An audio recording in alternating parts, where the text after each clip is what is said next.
November 19, 1941. Off the coast of Western Australia, a heavily armed Australian cruiser intercepts a lone, seemingly harmless Dutch merchant ship.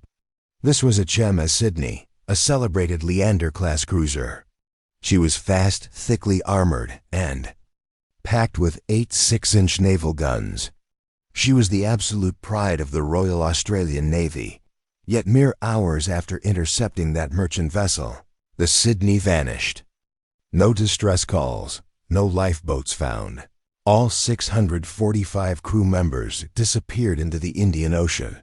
The ship she had stopped was actually the HMAS Kormoran.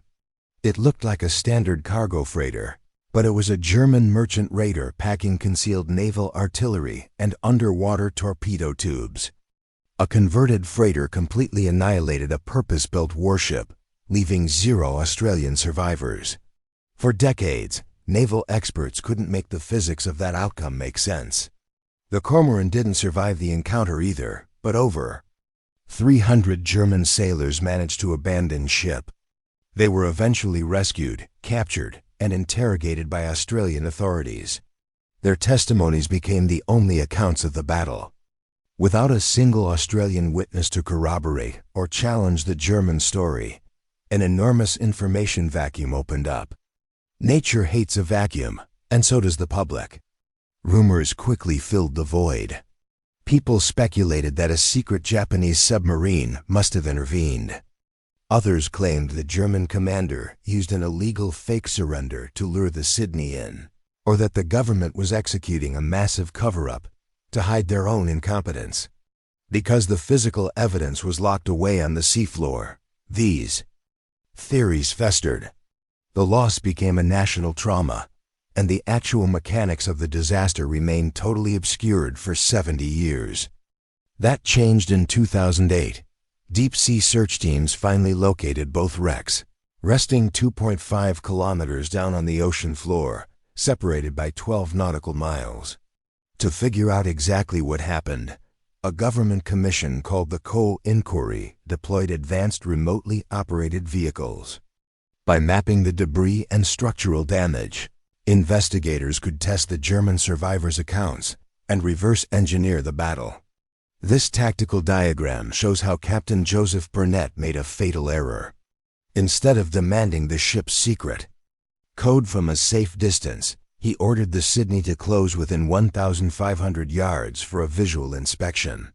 By moving this close, the cruiser surrendered her standoff firepower. At long range, the Sydney could have destroyed the Kormoran with total impunity. Up close, her superior speed and heavy armor were essentially useless. The Kormoran was waiting for exactly this moment.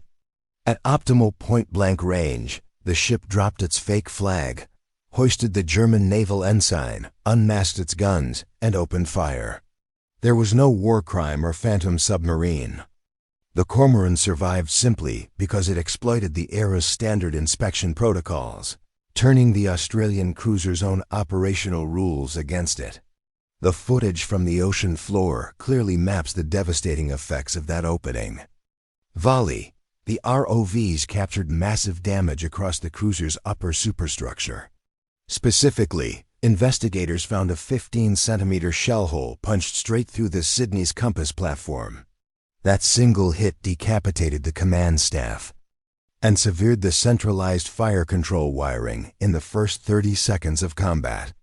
But the most striking piece of evidence lay entirely detached from the main hull.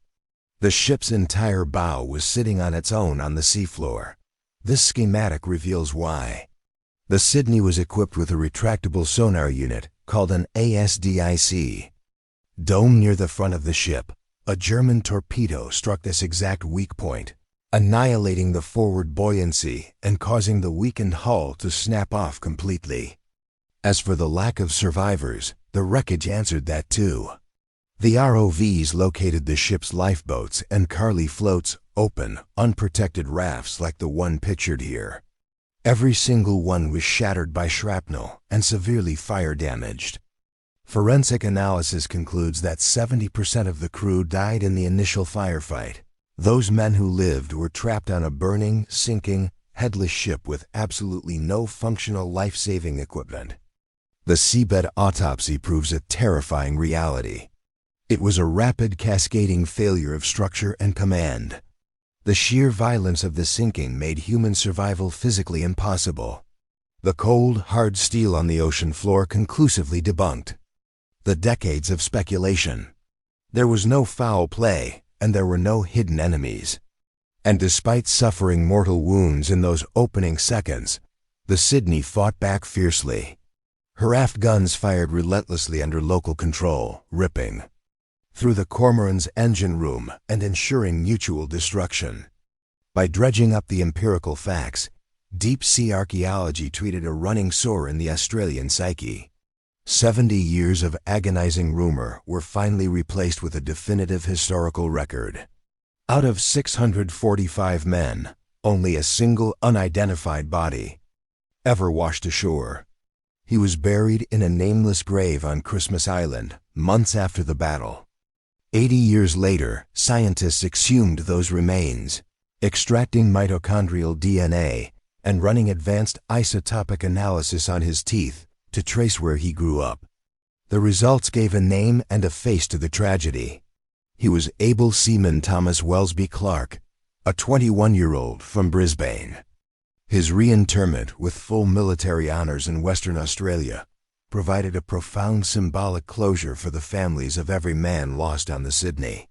The ocean excels at hiding its darkest moments, but the relentless pursuit of science, from deep-sea robots scanning the abyss to genetic sequencing in a lab, ensures that, eventually, history will come to light.